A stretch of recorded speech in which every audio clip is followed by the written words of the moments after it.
Live from Green Bay Distillery in the shadow of Lambeau Field, you're going inside the huddle with Mason Crosby.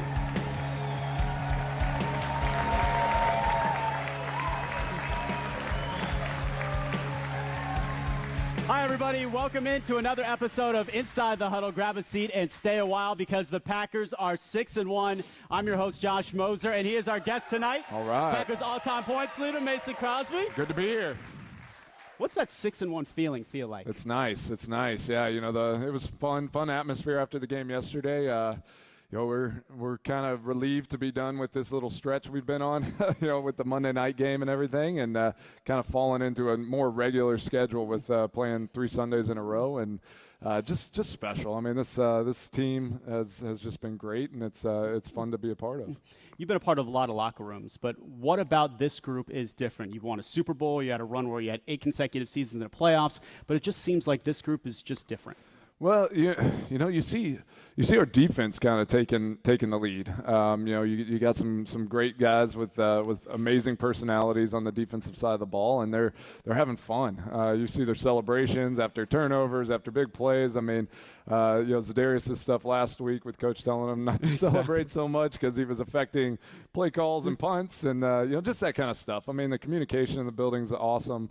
Guys are just talking, having a great time together, and you know, I think that's what's really helping us here. Yeah, it's something we haven't seen here in a couple years. Yeah, you know, it's just it's a different energy. You know, it's something that you know that every team has like that different chemistry and that different energy, and this one is definitely on that defensive side of the ball. They're driving kind of that energy and that excitement for sure. Speaking of defense, we start with our Hupin Abraham good drive of the game. They remind you not to text and drive, and it really started with Blake Martinez. He's the quarterback of that defense. It was Derek Carr reaching for the pylon. He forces a fumble instead of 6 points for the Raiders. It goes down as a touchback as you get a good look there, and then it's Aaron Rodgers taking over right before halftime, and he hits a streaking Jake Kumaro touchdown Jesus to perfection right here.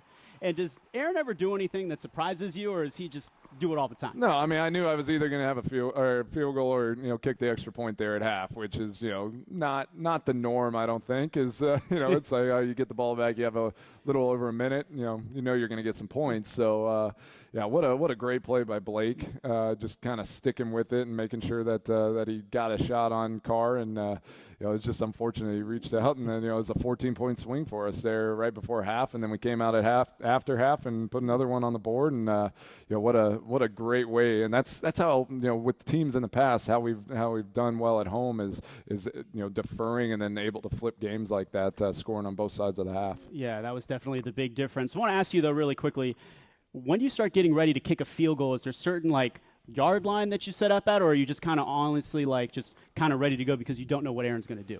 Yeah, you know, obviously we always have a spot that I say, you know, there at the end of the half, it was just basically get, you know, 40, 42-yard line. We could try something long there, and we were in that range when he threw that pass to Kumaro. So, you know, I was ready to go, and I just kind of hang back behind. I like to come in from behind the offense, and you know, so I got to see. I had a good vantage point for that touchdown pass, and you know, I love that we took a shot there and tried to get the touchdown. It was special. Aaron Rodgers had 5 of them through the air, 1 on the ground, perfect passer rating, and it was just a special performance from him. I know you've been his teammate for a long time. Yeah. Where does this one maybe rank? Does this one certainly stick out to you? You know, obviously it's like, you know, he was having a heck of a game, but you know, it felt like a lot of games he's been a part of. So it's like, you know, Aaron just makes plays, and he throws touchdown passes, and you know, it's obviously, you know, give him a hard. You know, I think Coach gave him a hard time for his running touchdown. You know, a couple of us have a little more experience than other guys in the locker room, but you know, he's.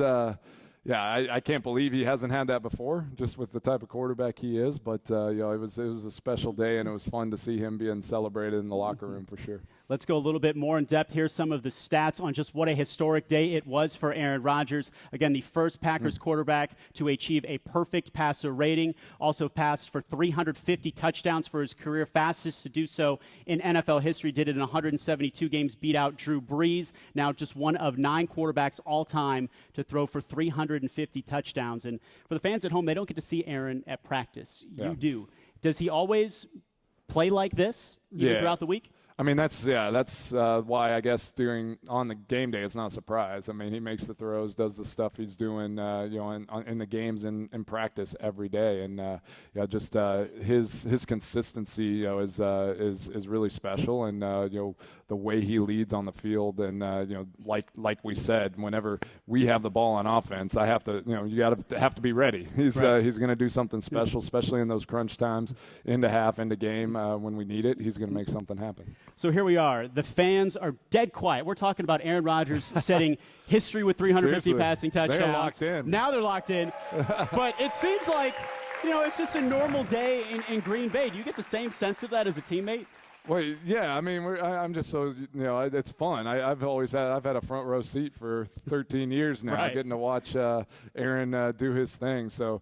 Not that I get used to it, but it's like, all right, he's made that throw, he's done that, but as you really break it down, some of the stuff he does is special and unique to only Aaron, and it's awesome that I've been able to be on the sideline and be a part of it, and get to go kick the extra points to finish it off. Yeah, it's nice to kick extra points instead of field goals. Right, I know you want the points. Yeah, it's fun though. I'll take six extra points every game. Speaking of, that's what we're going to talk about next, but we got to take our first time out here on Inside the Huddle. Don't touch that remote. We're back to the Green Bay Distillery right after this.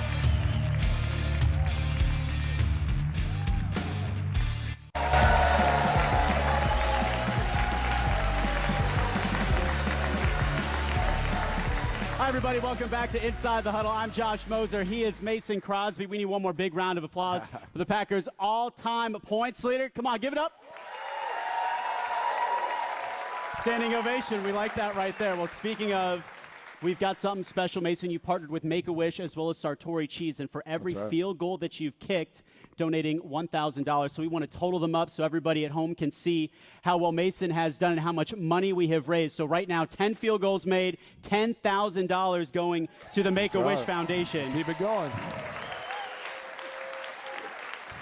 Pretty special right there.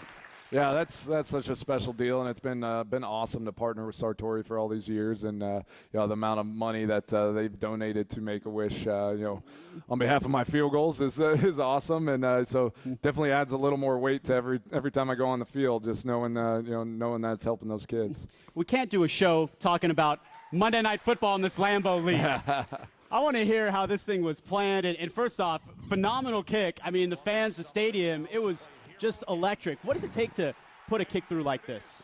Fortunately, it was inside the shadow of the uprights, so I just knew I needed to be relatively quick, get it off, and have good lift with it, and then just had a little assist by a teammate.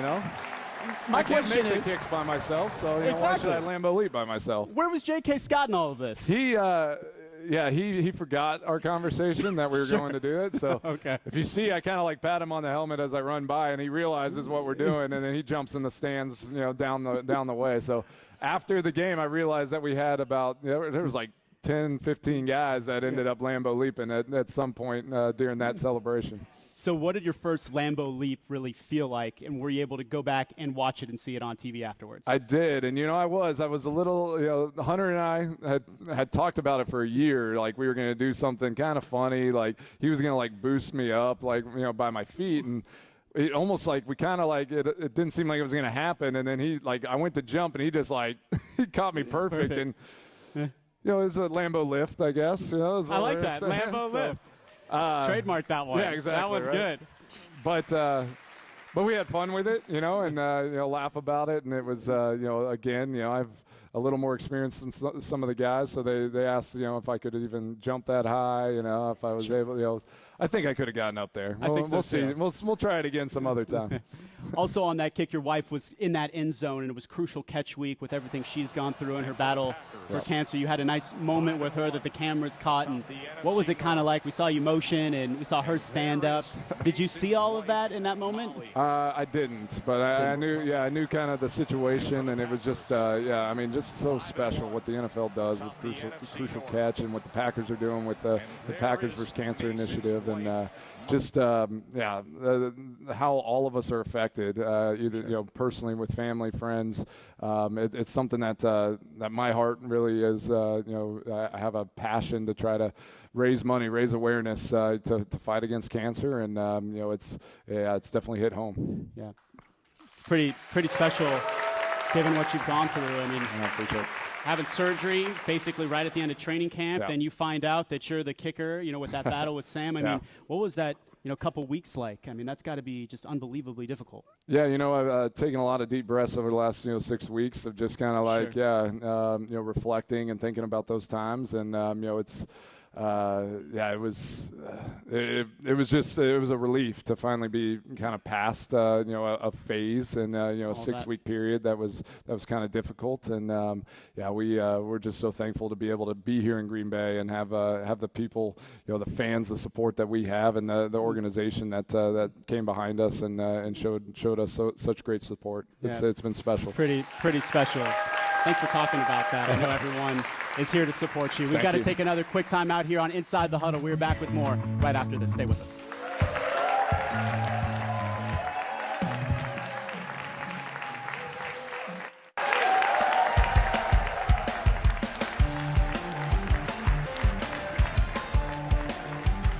Hi, everybody. Welcome back to Inside the Huddle. We got a great crowd on hand tonight. Packers are 6-1. Come on, everybody. Give it up first place to the NFC North.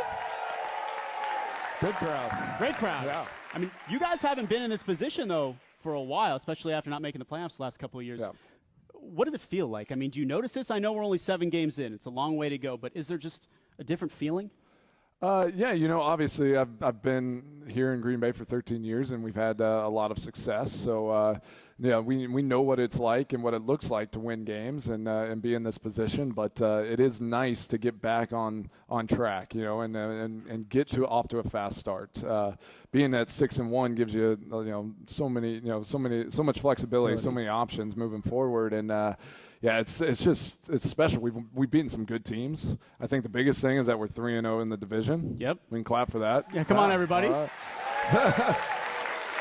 Because our division's good.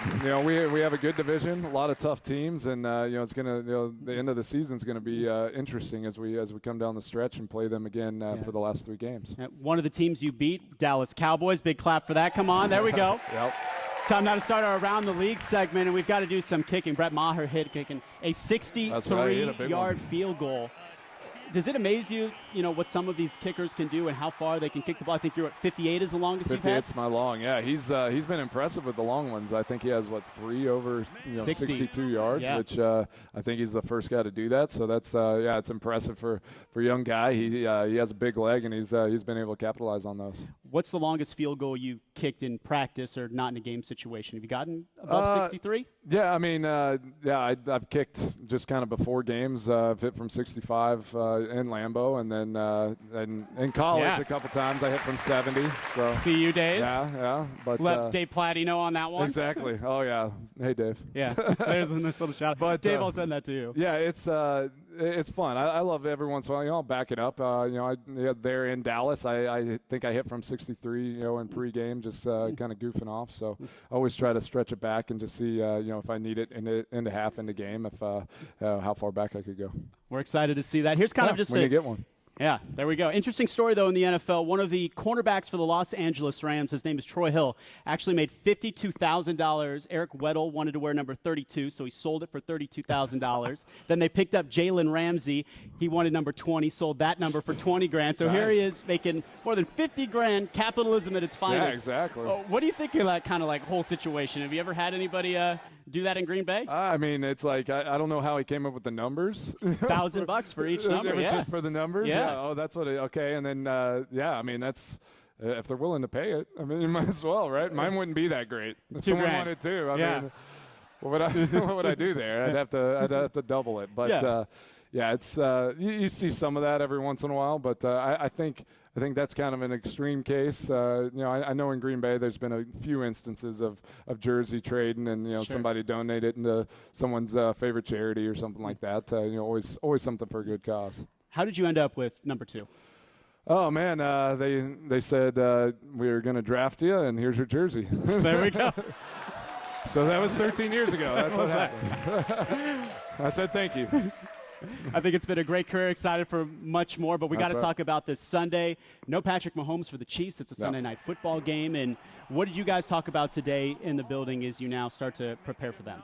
Yeah, we just we went over the game and kind of revised and reviewed that and did the corrections and then moved on. So and you move on quick from the previous one, and now we're on to the Chiefs. And obviously it's a different dynamic without Mahomes there with their offense, but they're a great football team, and we need to be really sharp, and we need to put a full game together, all three phases, really doing our part. And we've been close and we found different ways to win, but we're still looking to improve and get better every week. 7-1 would be a pretty good start the half of the season. The goal.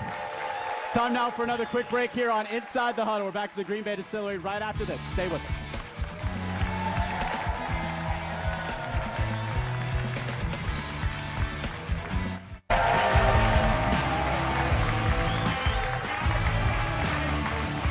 Hi, everybody. Welcome back to Inside the Huddle. We are here at the Green Bay Distillery hanging out with Mason Crosby. The Packers are 6-1. Just got all this great information for a half an hour. A reminder, Sunday night football against the Chiefs. We want one more big round of applause for Mason, everybody. All right.